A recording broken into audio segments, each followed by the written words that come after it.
મિત્રો સવારના 6 વાગી ગયા છીએ અને આપણે નારાયણ સરોવરે છીએ. નાઇટ અહીંયા જ રોકાણા હતા. ને આ છે નારાયણ સ્વામીનું મંદિર. ચારે બાજુ મંદિર છે, બહારની બાજુ ધર્મશાળા છે. રોકાવું હોય તો બધી સુવિધા અહીંયા છે નાહવા ધોવાની. અને આગળની બાજુ સરોવર છે, તો આપણે સરોવર તરફ જઈને પછી પાછું તમને દેખાડું અંદર શું શું છે એ. મિત્રો આ છે નારાયણ સરોવર. સવારનો નજારો કંઈક આવો છે. થોડુંક અંધારું છે એટલે સરખી રીતના દેખાતું નથી.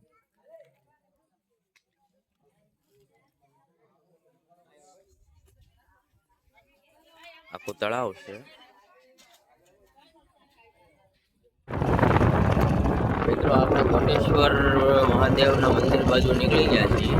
ત્યાં મહાદેવનું મંદિર છે અને સમુદ્રી સીમા લાગુ પડે છે પાકિસ્તાન બોર્ડર જ આવી જાય એક પ્રકારની. પાણી થોડુંક પાર કરો એટલે પાકિસ્તાન આવી જાય. અત્યારે અંધારું છે, ત્યાં પહોંચવું એટલે દિવસ થઈ જાય. તમને અહીંયા દર્શન કરાવવું. મિત્રો અહીંયા રસ્તામાં કોટેશ્વર મહાદેવ તરફ જતો હતો તો એક આ બોટ જોવા મળી આર્મી વાળાની, તો અહીંયા ઊભો રહી ગયો રસ્તામાં જોવા માટે. આવી કંઈક બોટ છે, પાણી નથી તો એ ઊભી છે. ઓલી હવર બોટ આવે ને, હવર બોટ કહેવાય કદાચ આને, જે જમીન અને પાણી બેયમાં હાલે. તો મિત્રો આપણે કોટેશ્વર મહાદેવના મંદિરે આવી ગયા છીએ. આ છે મંદિર. ઉપર જઈને દર્શન કરી લઈએ મહાદેવના. મિત્રો આ છે મહાદેવનું મંદિર. અંદર પૂજા ને એવું ચાલુ છે.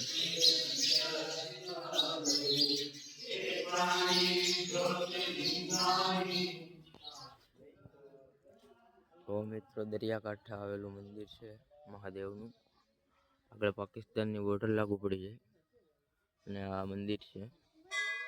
કાલ રાતે હું આ મંદિરે આવ્યો ત્યારે આર્મી વાળાએ બધી જ લાઇટો બંધ કરી દીધી હતી, કારણ કે અહીંયા પાકિસ્તાનની બોર્ડર લાગુ પડે એટલે એનો પ્રોટોકોલનું પાલન કરવું પડે બધું. આગળ લાઇટ હાઉસ છે, આ બધો દરિયો છે ને આગળ પાકિસ્તાન આવી જાય. દરિયાની આગળ જાઓ એટલે પાકિસ્તાન આવી જાય. આગળ બોટું ને એવું પડ્યું છે થોડીક નાની મોટી. અને રાતે આ મંદિરમાં કોઈને રોકાવા નથી દેતા. કાલ રાતે હું અહીંયા આવ્યો હતો, પછી પાછો નારાયણ સરોવર રોકાવા આવી ગયો હતો.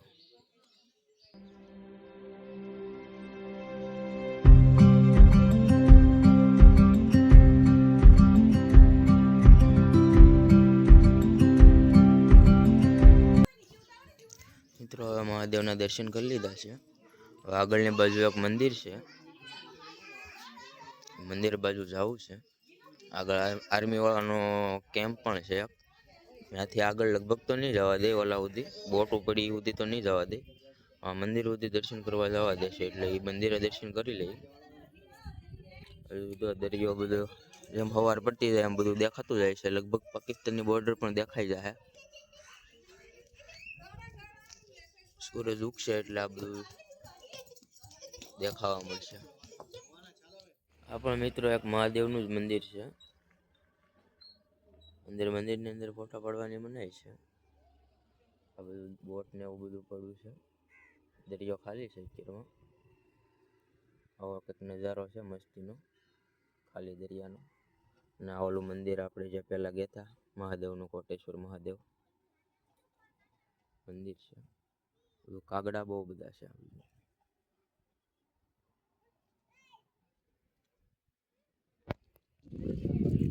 મિત્રો આ BSF નો કેમ્પ છે આર્મી વાળાનો, અને આગળ આ બધું બોર્ડર છે. આગળ જે ઓલું દેખાય એ બધી પાકિસ્તાનની હદ આવી જાય ત્યાંથી. અને અત્યારમાં દરિયો ખાલી છે. આવો કંઈક નજારો છે. સુરજ દાદા ઉગી ગયા છે. દરિયો ખાલી છે એટલે મસ્ત નજારો દેખાય છે. અહીંથી આગળ નથી જવા દેતા. આગળ એક પુલ જેવું છે નાનું, ત્યાંથી આગળ આર્મી વાળા જવા નથી દેતા, પરમિશન નથી.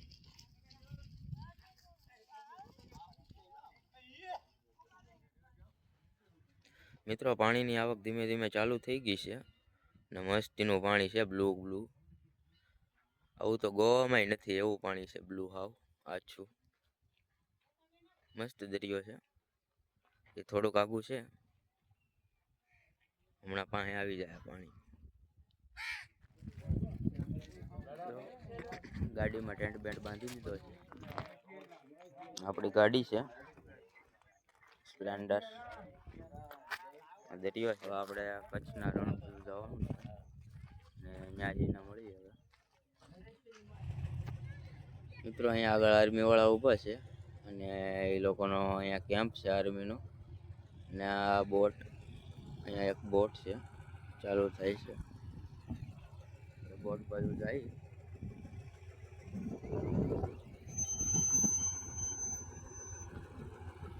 બોટ ચાલુ કરે છે.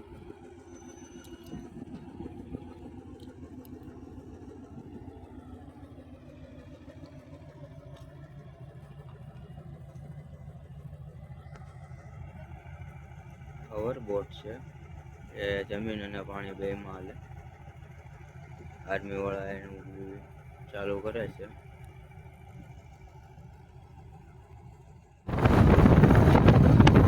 અહીંથી રણની શરૂઆત થઈ ગઈ છે. આગળ જેમ જતા જવું એમ રણ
ચારે બાજુ ટેન્ટ ને ટેન્ટ જ છે. આગળ જોઈ હું આ છે ટેન્ટ સિટીનો એન્ટ્રી પોઈન્ટ. ગેટ છે મોટો જબર બનાવેલો ટેન્ટનો જ તે. રણોત્સવ અંદર ટેન્ટ છે નીકળ્યા. મિત્રો આ છે સફેદ રણનું એન્ટ્રી પોઈન્ટ, એન્ટ્રી ગેટ છે. આ સફેદ રણ રોડોમાં આપનું સ્વાગત છે. આગળ જઈએ સફેદ રણ જોઈએ. તો મિત્રો આપણે વ્હાઈટ રણમાં આવી ગયા છીએ. પ્રોબ્લેમ એ છે કે વ્હાઈટ રણ નથી, એની જગ્યાએ આ પાણી ભર્યું છે. આ પાણી જ્યારે સુકાય ને ત્યારે વ્હાઈટ રણ બને. અત્યારમાં ચારે બાજુ પાણી ભરેલું છે એટલે વ્હાઈટ રણ જોવા મળશે નહીં. આ વખતે વરસાદ બહુ વધારે પડેલો છે એટલે પાણી ઉકાણું નથી. પાણી ઉકાય પછી વ્હાઈટ રણ જોવા મળે. આ ટાવર છે, આની ઉપર ચડીને જોવાનું વ્હાઈટ રણ.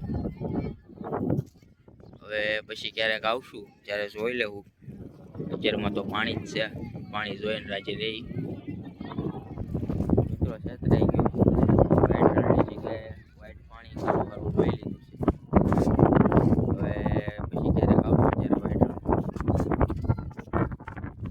મિત્રો હું રોડ ટુ હેવન જાઉં છું. તો આવો રસ્તો એવો છે ને કે હાવ સિંગલ પટ્ટી રોડ છે. ને આમો ખટારો આવે ને તો આપણી ગાડી સાઈડમાં ઉતારી દેવી પડે રોડની. એટલે છે 33 કિલોમીટર અહીંથી. હાવ ધીમે ધીમે જવું પડે.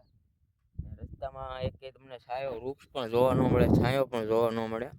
આવી રીતના આખું બે બાજુ રણ છે ને આવા ખડ હોય. ને અત્યારમાં હું આ ઊભો છું, આવું બોર્ડ છે એના છાંયા અહીંયા ઊભો હતો.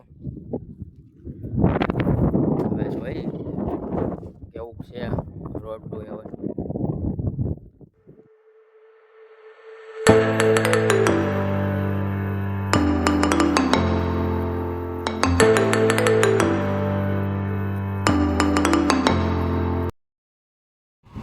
રોડ ટુ હેવનમાં આપણું સ્વાગત છે દર્શક મિત્રો. નજારો જોઈ લો તમે.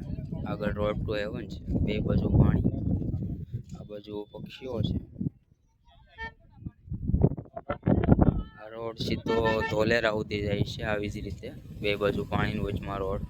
આપણે આ જ રોડે આગળ જવાનું છે.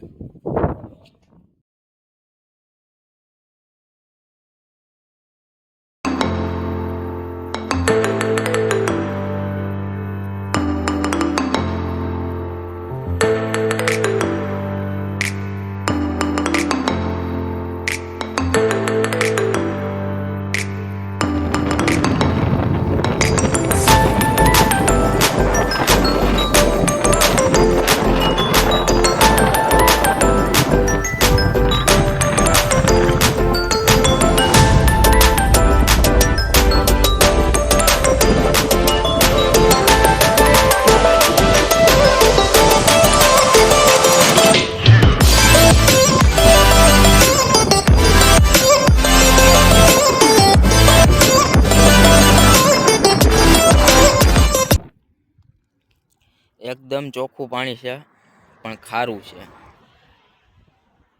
પાણી જોવો તમે, મસ્ત મજાનું પાણી છે. ખારું છે, નકર નાઈ લે.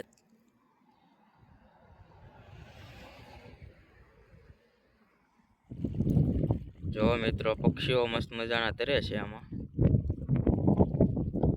અમુક હાલે છે, અમુક તરે છે. ઓલા મોટા પગવાળા પંખી આવે ને, એ છે ફ્લેમિંગો. બહુ બધા પંખી છે, આમ બહુ દૂર દૂર છે. કચ્છનો ફેટો બાંધી લીધો છે. હતા અહીંયા એક ફેટાવાળા, બધું અહીંયા મળે છે. 20 રૂપિયામાં તમને ફેટો બાંધી દે અને ફોટા બે ત્રણ પાડી દે. આવો નજારો છે કંઈક, થોડુંક રણ જેવું છે. આ બધું પાણી છે. સુરત દાદા માથે ચડી ગયા છે. તડકો ગજબનો છે. આ બધા ફોટા પાડે છે. ચાલો આગળ મળીએ. જો મિત્રો, આ છે કચ્છનું રણ. કચ્છમાં બધું રણ જ છે આમ તો. આ થોડુંક પાણી ઉકાઈ ગયું છે. આવી રીતના રણ હોય. આગળ પાણી છે. પાણી ઉકાઈ જાય એટલે આવું રણ બની જાય. પછી આગળ જે વ્હાઈટ વ્હાઈટ દેખાય છે આગળની બાજુ, એવું વ્હાઈટ થઈ જાય બધે. ડિસેમ્બરમાં આવ્યો હોય ને તો પાણી બધું સુકાઈ જાય ને વ્હાઈટ રણ જોવા મળે. એટલે તમારે કોઈને આવવું હોય તો ડિસેમ્બરમાં આવજો. સનસેટ મસ્તીનો સુરત દાદા ડૂબે છે. ને હવે આપણે મહુવા બાજુ જવાનું છે.